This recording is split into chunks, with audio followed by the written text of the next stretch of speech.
The T-43 medium tank was a prototype Soviet medium tank developed during the Second World War as a possible replacement for both the T-34 medium and KV-1 heavy tanks. The project's aim was to build a medium tank with heavier armor, but German advances in tank technology proved better countered by a more heavily armed T-34-85, and the T-43 was cancelled. History.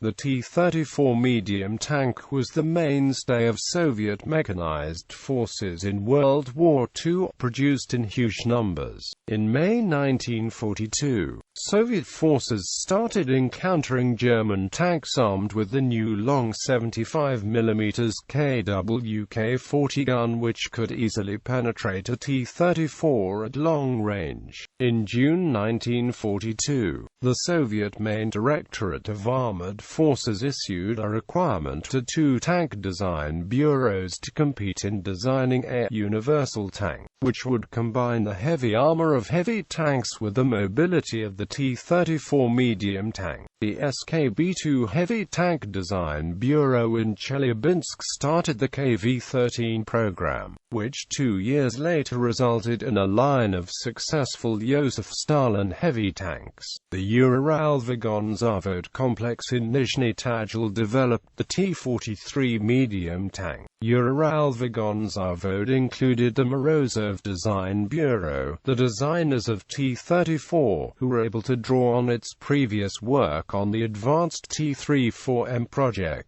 T-34M had been cancelled in 1941, when Germany invaded the USSR. As the new T-43 project was given a low priority, the focus was on increasing production of the T-34. The first prototype T-43 was finally completed. In March 1943, the T-43 was generally similar to the T-34, but had a new armor layout and turret design.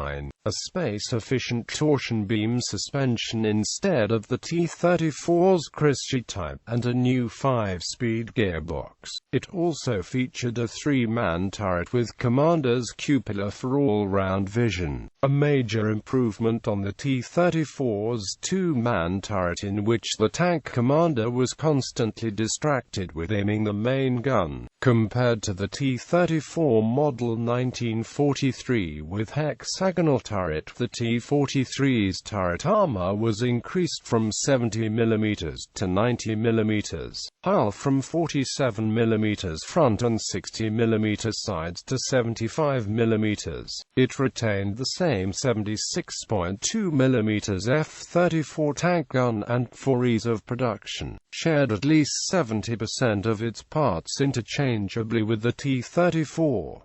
But testing at Kubinka showed that the heavier T-43 couldn't match the T-34's mobility, while its armor was still not heavy enough to stop the German 88mm gun. After the Battle of Kursk, Soviet planners realized that the T-34's biggest drawback was the ineffectiveness of its 76.2mm gun against the frontal armor of the new German Tiger and Panther tanks.